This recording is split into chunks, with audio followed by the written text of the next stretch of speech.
अस्सलाम वालेकुम everyone, this is Sabika Zahra. Welcome back to my channel. I hope you all are doing well. आज की video में हम बात करेंगे what is psychology. Psychology basically होती क्या है और इसमें हम क्या चीज़ जो है वो पता कर रहे होते हैं। बेसिकली साइकोलॉजी में हम ह्यूमन माइंड को स्टडी करते हैं कि ह्यूमन माइंड किस तरह जो है वो फंक्शन करता है, वो कैसे काम करता है, उसके क्या क्या एस्पेक्ट्स हैं और वो किस तरह हमारी लाइफ पे असरअंदाज हो रहे होते हैं। साइकोलॉजी हमारी लाइफ के हर एरिया में असरअंदाज होती है, शामिल होती है।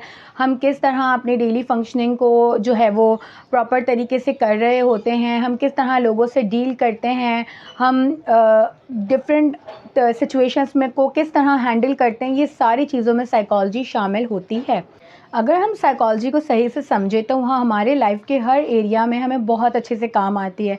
हम साइकोलॉजी को यूज़ करते हुए डिफरेंट चीज़ों के ऊपर कमांड हासिल कर सकते हैं और अपने लाइफ की बहुत सारी चीज़ों को बेटर बना सकते हैं। इवन अगर मैं आपको एक राज की बात बताऊं तो बड़ी बड़ी कंपनीज़ और ब्रांड्स जो होती हैं वो ह्यूमन साइकोलॉजी को यूज़ करते हुए इस तरह की टेक्निक्स बनाती है, इस तरह हमें मैनिपुलेट करती हैं जिससे हमारे डिसीजंस मैनिपुलेट हो जाते हैं और हम ना चाहते हुए भी उनसे चीज़ें बाय करते हैं और उन चीज़ों से असरअंदाज हो जाते हैं। यहाँ पे भी ह्यूमन साइकोलॉजी यूज़ होती है। हमारे रिलेशनशिप्स, बिजनेस, लोगों के साथ डील करना और जितने भी रोज़मर्रा की चीज़ें हैं, स्ट्रेस वगैरह, ये सारी चीज़ों में हमारी साइकोलॉजी बहुत ज़्यादा यूज़ हो रही होती है। The main thing is we all are human, ठीक है, और हम सब एक सर्टेन वे में बिहेव कर रहे होते हैं, लेकिन हमारे बिहेवियर के पैटर्न बहुत ज़्यादा डिफरेंट होते हैं। एक ही तरीके के सिचुएशन में अगर मुझे और आपको डाला जाए बट उस सिचुएशन से हैंडल करने का तरीका हमारा डिफरेंट होगा। हालांकि सिचुएशन सेम होगी बट तरीका बहुत ज़्यादा डिफरेंट होगा। ऐसा क्यों होता है? क्योंकि ह्यूमन माइंड अलग अलग तरीके से बिहेव करता है। हम सब के जो एक्सपीरियंसेस होते हैं, जिस तरह हमारा चाइल्डहुड रहा होता है, हमारे जिस तरह के रिलेशनशिप्स बचपन से रहे होते हैं, वो हमारे डिसीजंस को और हमारी ओवरऑल वेलबींग को बहुत ज़्यादा असरअंदाज करते हैं। और हमारे उन्हीं बिहेवियर पैटर्न्स को पढ़ना, उनको समझना कि कोई भी एक्शन अगर हो रहा है तो ऐसा क्यों हो रहा है, इसे हम साइकोलॉजी कहते हैं। और अगर हम अपने बिहेवियर पैटर्न को समझ लें तो हम बहुत सारी चीज़ों को, बहुत सारे स्ट्रेसेस को ओवरकम ईज़िली कर सकते हैं। साइकोलॉजी एक बहुत ही इंटरेस्टिंग फील्ड है। अगर मैं इसके कुछ रीज़न्स आपको बताऊं तो जैसे कि साइकोलॉजी पढ़ने से हमें सेल्फ अवेयरनेस आती है। फॉर एग्ज़ाम्पल, अगर मैं अपने बिहेवियरल पैटर्न से वाकिफ़ हो जाऊं कि मैं कुछ एक्शंस जो कर रही हूं वो क्यों कर रही हूं, तो ये मुझे बहुत सारी चीज़ों में हेल्प कर सकते हैं। जैसे कि हमने अपने आसपास देखा है कि कुछ लोग ऐसे होते हैं जो घर में बहुत ज़्यादा शेर होते हैं, बट अगर उन्हें स्टेज पे खड़ा कर दिया जाए तो वो बोल ही नहीं पाते। ऐसा क्यों होता है? इसके पीछे कुछ रीज़न्स हैं। अगर हम उन रीज़न्स को स्टडी कर लें तो हम उस इंसान को हेल्प कर सकते हैं कि वो अपनी पब्लिक स्पीकिंग को बेटर कर सकता है।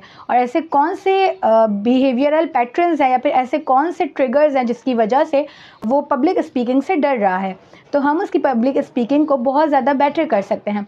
साइकोलॉजी हमें डेली लाइफ की फंक्शनिंग को बेटर बनाने में, हमारे स्ट्रेस जो रोज़मर्रा लाइफ में आ रहे होते हैं उनसे डील करने में बहुत ज़्यादा हेल्प करती है। Another thing is humans are emotional animals. और अगर हम अपने अंदर झांके तो हमें पता चलेगा कि हम इमोशन से भरपूर हैं। हमें हर रोज़ एक नया इमोशंस फेस कर रहे होते हैं, कोई नई सिचुएशन में होते हैं और उससे हमारी फीलिंग्स बहुत डिफरेंट होती है।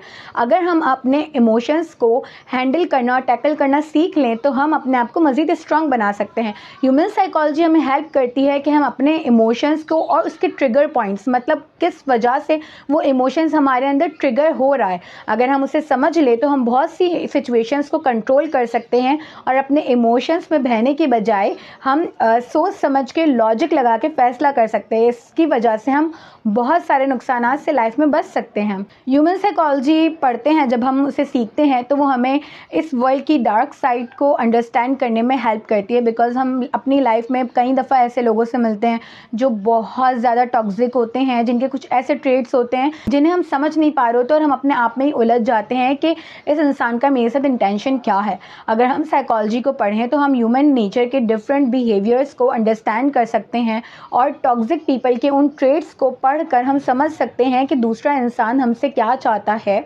या हम उसे समझने की कोशिश कर सकते हैं। बट इसका हरगिज़ ये मतलब नहीं है कि हमें ह्यूमन माइंड को रीड करना आ जाता है। Of course we are the psychologist are the mind healers not mind readers. तो इस बात को हमें जहन में रखना चाहिए। हमारे माइंड के बहुत ज़्यादा डीप कॉन्सेप्ट्स होते हैं, बहुत सारी ऐसी चीज़ें हैं जिनसे हम वाकिफ़ ही नहीं होते, क्योंकि कुदरत की इतनी बड़ी शान है हमारा माइंड जिसे हम समझ ही नहीं सकते। लेकिन अगर हम अपने माइंड को, अपने ब्रेन को कंट्रोल करना सीख लें, बजाय हमारा ब्रेन हमें कंट्रोल करे, तो हम जो चीज़ चाहें वो हासिल कर सकते हैं। क्योंकि साइकोलॉजी में ह्यूमन माइंड के इस तरीके के राज छुपे हैं जिन्हें पढ़ के, जिन्हें समझ के हम अपनी लाइफ को कहीं ना कहीं बेटर ज़रूर बना सकते हैं और दूसरों की हेल्प भी कर सकते हैं, जैसे कि साइकोलॉजिस्ट कर रहे होते हैं, ताकि लोग जो स्ट्रेसफुल सिचुएशन से अपने आप को उनसे नहीं निकाल सकते, जो समझते हैं कि वो स्ट्रेस में स्टक होकर रह गए हैं, अब कोई वे नहीं बचा है जो उससे बाहर निकल सके, तो साइकोलॉजिस्ट उन्हें उसमें हेल्प करते हैं। यही वजह है कि जब हम ह्यूमन माइंड पढ़ते हैं, ह्यूमन साइकोलॉजी पढ़ते हैं, तो हमें बहुत सारी चीज़ें समझ में आने लगती है। हमें अपने आप के टॉक्सिक ट्रेट्स के बारे में पता चलता है, हम उन्हें ठीक करने के साथ साथ दूसरों को भी हेल्प आउट कर सकते हैं। तो साइकोलॉजी बहुत ही इंटरेस्टिंग फील्ड है और इसमें हम बहुत सारी ऐसी चीज़ें पढ़ रहे होते हैं और पढ़ने के बाद हमें समझ आता है कि हमने सर्टेन एक्शंस जो किए थे वो क्यों किए थे, हमारे चाइल्डहुड में कोई ऐसी चीज़ें रही हैं या हमारा कोई ऐसा एक्सपीरियंस रहा है, और हमें बहुत ज़्यादा उन मिस्टेक को, उन ट्रेड्स को सेटल डाउन करने में, रिजॉल्व करने में साइकोलॉजी हेल्प करती है। So thank you so much everyone for watching this video. मिलते हैं नेक्स्ट वीडियो में और भी ज़्यादा इन्फॉर्मेशन के साथ। अल्लाह हाफ़िज़।